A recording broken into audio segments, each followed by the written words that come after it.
cover up insurance. This is Jerome. How can I help you? Yeah, I would like to make a claim on my homeowner's insurance. Damn, for real? What happened? Basically, a plumber came in, beat my ass, set my house on fire. Oh, shit. That's crazy, bro. But we won't cover that. What the fuck you mean you don't cover it? We don't cover house fires from plumbers. What the fuck you mean you don't cover house fires from plumbers? What if my house was set on fire? Yeah, if your house was just set on fire, that'd be one thing, but it was set on fire by a plumber. So for that kind of fire, we do not cover that shit, sir. I'm sorry. What kind of specific ass dumb ass shit is that? Bro, my house was set on fucking fire. Why does it matter if it was set on fire by a fucking plumber? Because we don't cover that shit, sir. We do not cover that shit. Alright, fuck it. My house was just set on fire. No plumber. No plumber. Bro, you just told me you had a fucking plumber set your house on fire. Bro, he was dressed like a plumber. I don't fucking know. It was 4 seconds ago. You can't fucking backtrack in the middle of the fucking conversation, bro. Come on. Bro, I'ma just hang up and call back a lie. How the fuck you gonna tell me you gonna call back a lie, bro?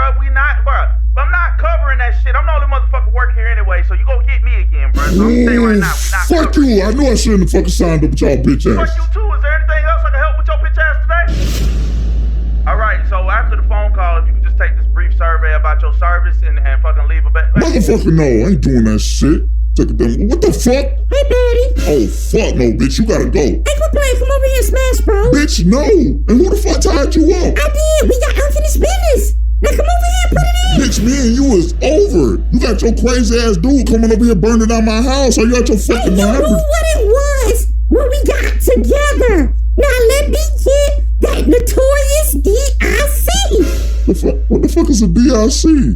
Dick? Bitch, no, it's not. That's not how you spell it. You know how to spell? Who cares, bro? I do not have to know how to spell. I'm a fucking princess. Spelling is for poor people. Bitch, get your dumb ass up out of here. Hey, where you going? Come fuck. What are you doing? At least get me down. Bitch, my big ass ain't getting up there to get you down. You got yourself up there to get your ass down. Use that dumb ass dress as a parachute. It's me, Mario, motherfucker. Oh, shit. You thought you was gonna take my bitch again Bro, when I have to listen, see these I hands? don't I gotta want get her, your bro. ass rebeat. Look, I don't want her. You can have her. I did, bro. You look, bro. You sound like a bitch, Bowser. Bro, look, I'm coming to you as a man, bro. Like, Man, man, you're a turtle sword. Hey, can you tell this motherfucker what's going on? Nope, should have threw me the dick when you had a chance. Bro, just take her and leave. I don't want no smoke, bro. Bro, you got smoke, bro. I got a fire flower. I'm about to set everything on motherfucking fire. I'm gonna take this mushroom and I'm gonna tear this whole motherfucking house down. Because when I take mushrooms, I get big as fuck for some reason. I don't know. I think it's the gas. But you have officially fucked up. Hey people, I see you smiling, but did you actually hit that like button though? Well, if you want to check out the next part, you're gonna have to go to my boy Ace Vane's page for that. He got some other funny shit on there too. So yeah, go check it out.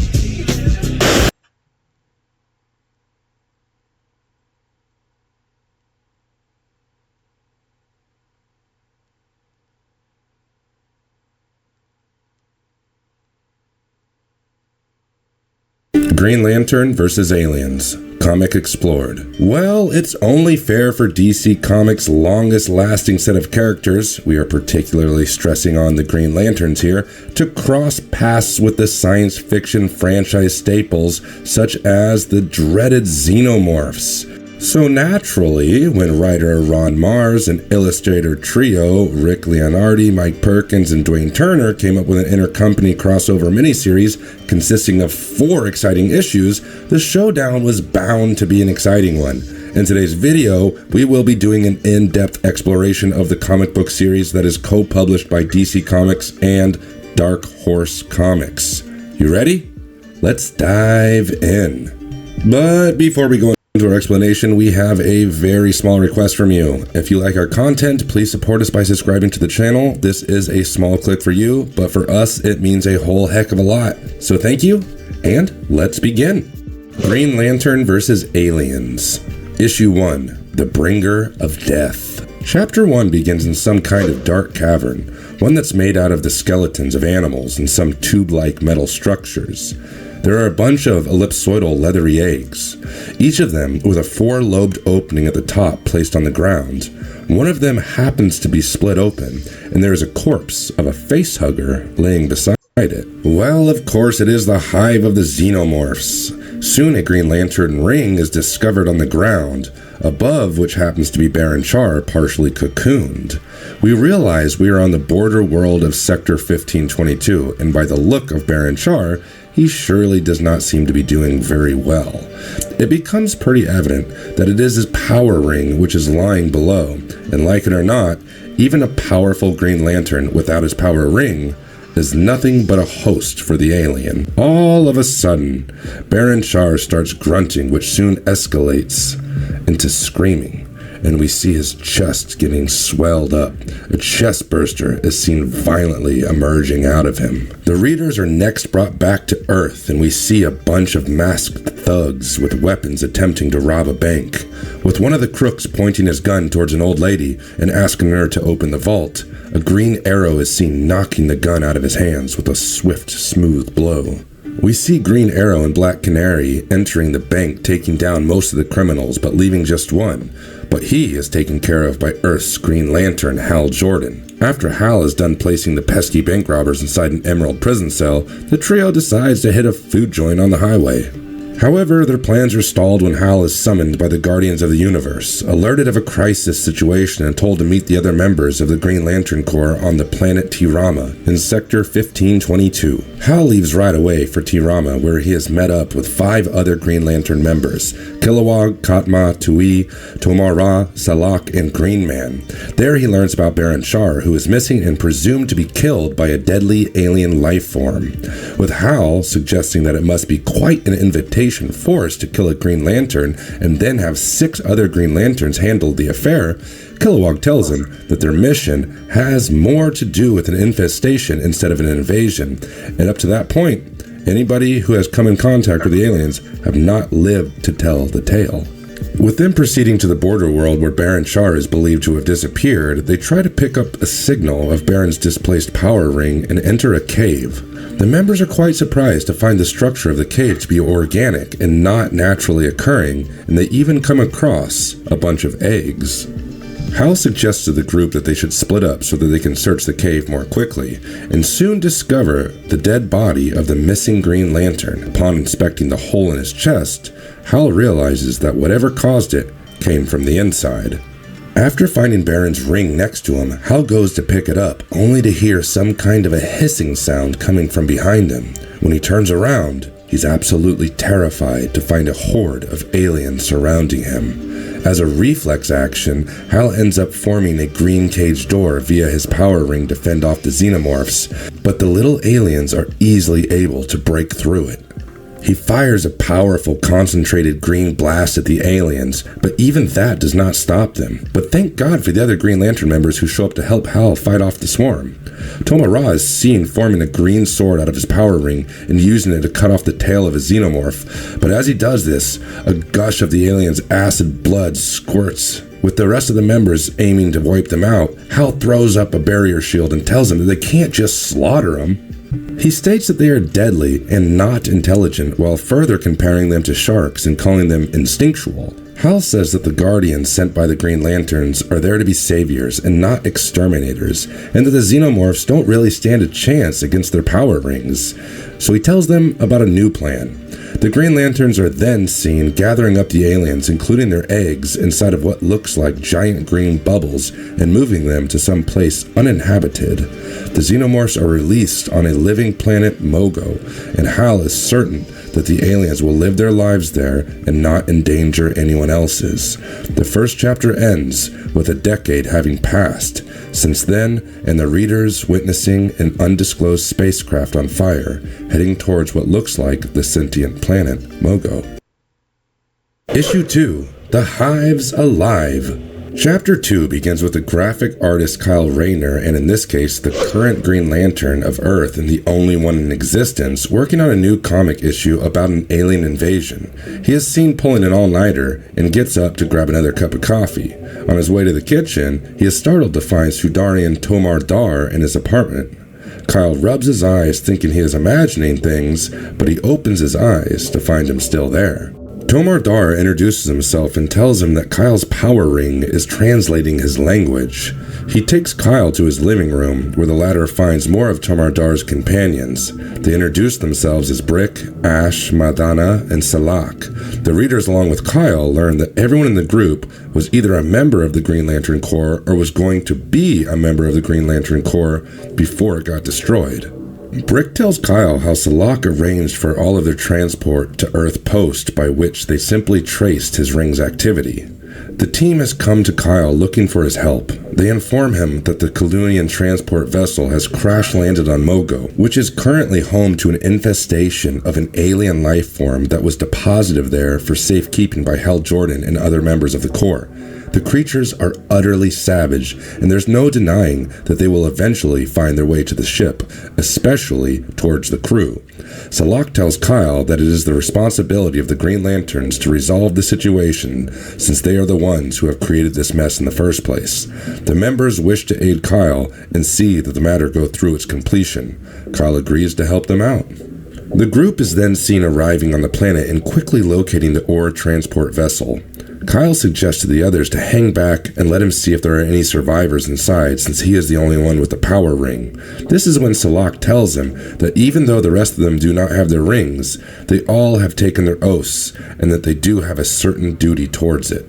Salak further comments that Kyle has not taken an oath, and the latter responds by saying that it was the ring that chose him, and they are the ones who came to him asking for help.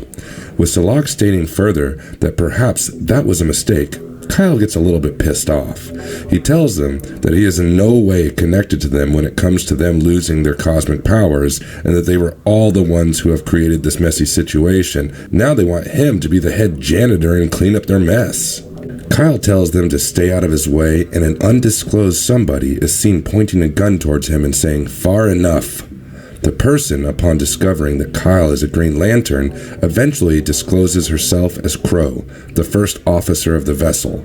She further tells the group that after developing a crack in a drive engine seal, they were forced to land on Mogo, which was their closest option. But the aliens came after and carried off 37 members of the crew, leaving behind Crow for some odd reason. With Crow stating to the group that she intends on getting her crew back, Kyle tells her that the Green Lanterns are kind of accountable for the messed up situation, and that she can come along with them to look for survivors.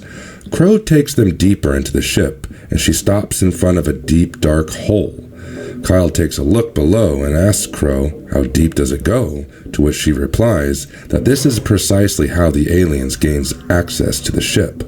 All of a sudden, a slimy liquid-like thing drops in between the duo, and Crow points out that the aliens are there. As they look up, they find a swarm of dreadful-looking xenomorphs right above them, ready to pounce. Crow opens fire at the creatures, and Kyle is absolutely shocked by them. While he is seen trying his very best to keep the other members safe, the xenomorphs end up taking most of Kyle's companions away. Seeing Tomar Dar get grabbed by one of the aliens into a dark pit, Kyle jumps in to save him, only to have his power ring slip away from his finger and also lose Tomar Dar in the process. Issue 3. No Ring, No Hope. Chapter 3 begins with a trio of Salak, Kyle, and Crow staring down the pit. Crow states that they should be considering themselves lucky because the aliens pulled back. Kyle says that now that he doesn't have his power ring, they are as good as defenseless. He attempts to summon his ring, but he is unsuccessful in doing so. Kyle believes that it is either something preventing him from getting his ring, or he is seriously running low on willpower. Crow explains to Kyle that nothing has changed. She still has the duty to her crew, and that Kyle has it to his friends. She even hands him a weapon, which has Kyle telling her that he is not a lethal weapon sort of guy, and that he has never even touched a real gun in his life. Crow gives Kyle a quick lesson and also demonstrates to him how to use a firearm. The trio is next seen roping themselves up. Crow is the first one to rappel down, followed by Kyle and then Salak. Kyle is stunned to see Salak actually climbing down instead of rappelling, and even more shocked upon discovering that he is now able to talk to him without having his ring translate the language. Kyle asks Salak if it was Hal Jordan who chose to dump the aliens on Mogo rather than destroying them, to which Salak tells him that it was Hal who made them see that it was the only decision that they could make if they were to be true to their oaths that they had taken. Kyle and Salak are seen apologizing to each other for their earlier attitudes, and the latter tells the former that he is wearing the Green Lantern lantern quite well. Once they make it to the bottom of the pit, the trio come across a bunch of people cocooned in the aliens' resin. Surprisingly, they are unfamiliar faces, not from Crow's crew, or Kyle's for that matter. With Kyle starting to look for his power ring, one of the partially cocooned men regains his consciousness and grabs hold of Kyle, asking him to help him.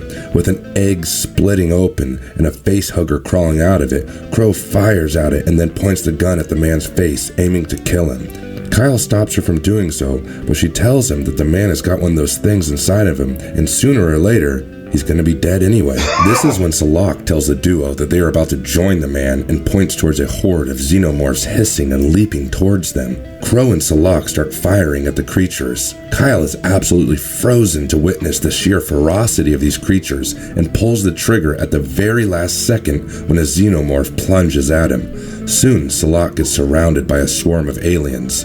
Kyle attempts to help him out, but his firearm gets jammed. He hears Salak screaming to tell him to make sure that this tradition does not die and do whatever he can to make sure that this does not happen again. As Kyle tries to reach for Salak's hand, he is confronted by an alien, but Crow intervenes in the situation by placing her pistol inside the xenomorph's mouth and blasting the back of the creature's head out of his skull, thereby saving Kyle in the process. This, however, lands some of the alien's acid blood on the side of her belly, and she does not tell Kyle anything. Instead, she tells him not to look back and pushes him into a narrow crevice. The aliens can only come at them one at a time, and Crow, taking advantage of the situation, starts shooting at them as they come. Both of them keep moving ahead until Kyle realizes that the other end is opening up to the alien's main chamber. The duo, along with the readers, finally get a glimpse of the xenomorph's queen, the cocooned survivors, the egg, and last but not least, Kyle's power ring right between the eggs. Issue 4. Green Lantern Sees Red. Chapter 4 begins with Kyle attempting to summon the ring a couple of times, but is unable to do so because of it getting stuck to the floor due to the sticky alien goo. Speaking of the other xenomorphs, they are seen attending to the eggs and the queen. After a few more unsuccessful attempts of recovering his power ring, Crow tells Kyle that they can't waste their time any further. She tells him that their only real chance of survival is Kyle's power ring, and that she will purposely try to draw the aliens towards her so that Kyle could get the ring as fast as possible. Kyle calls her plan a suicide mission, but Crow tells him that it is the only way. She tells Kyle that if she doesn't make it through, that he must take care of her crew on her behalf. Kyle promises to do so and gives her a kiss for luck. Crow tells him that no matter what should happen, don't look back, just keep moving forward, and that he should only be focusing on the ring. She is seen deliberately drawing attention towards her by firing at the creatures and making space for Kyle to grab his ring. It is only a matter of seconds before she is incapacitated by a horde of xenomorphs who are literally seen tearing her to pieces.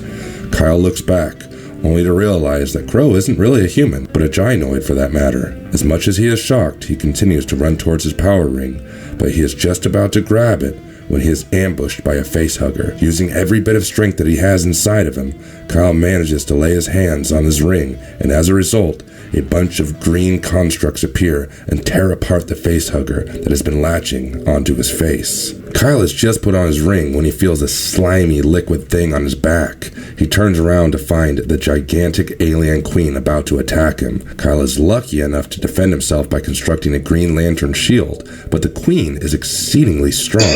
She nearly breaks his arm, and with a swarm of xenomorphs approaching them, he forms a chain gun using his power ring and fires them away while telling them that they don't scare him the way that his mother does. And after this, he forms another force shield and goes to attend to Crow, who looks to be in terrible shape at this point. The skin on the right half of her face is torn, and it reveals to Kyle and the readers her robotic face.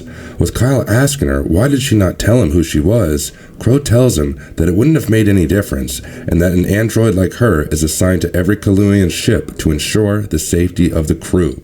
She tells him that now that he has his ring back, he should wipe out all of the aliens. Kyle tells her that he doesn't want to be a killer, to which the latter states, from what she comprehends, Hal Jordan felt the same way, and that Kyle is simply reaping what Hal sowed. Crow is able to ask Kyle if he wants whoever follows him to have to do the same exact thing before she finally shuts down. Kyle begins to think. The last words of Crow and Salak run through his mind, and he comes to a decision. He knows what he has to do, and he is seen holding up this power ring and taking his oath loudly and stating, "In the brightest day, in the darkest night, no evil shall escape my sight. Let those who worship evil's might beware my power, Green Lantern's light." A concentrated blast of green energy is seen ambushing every xenomorph out there. We next find Madonna asking Kyle if he is alright. Kyle and the survivors are now seen outside, somewhere in front of the damaged spacecraft. He states to Madonna and Tomar Dar that he is fine and that he won't be playing the piano anytime soon. With Madonna asking him how he is again and that he still seems troubled, Kyle laments about the fact that he could only save her and Tomar Dar and about a quarter of Crow's crew. He calls the mission a failure. Madonna then tells Kyle that the sacrifice was needed. Hal did what was right for him, and Kyle did what he felt was the right thing to do. She further states that Kyle made sure that the aliens won't come back to endanger anyone else, to which Kyle states that the past always comes back to haunt, no matter what someone does. With this, we have come to the very end of our video today. So, let us know in the comment section below, how did you find this miniseries and what did you think of it? Also, stay tuned with us for more interesting content on crossover comics. And if you liked our content, please don't forget to subscribe to our channel if you haven't already. And in the meantime, have a good one and be safe, and we shall see you next time. Thank you, everybody.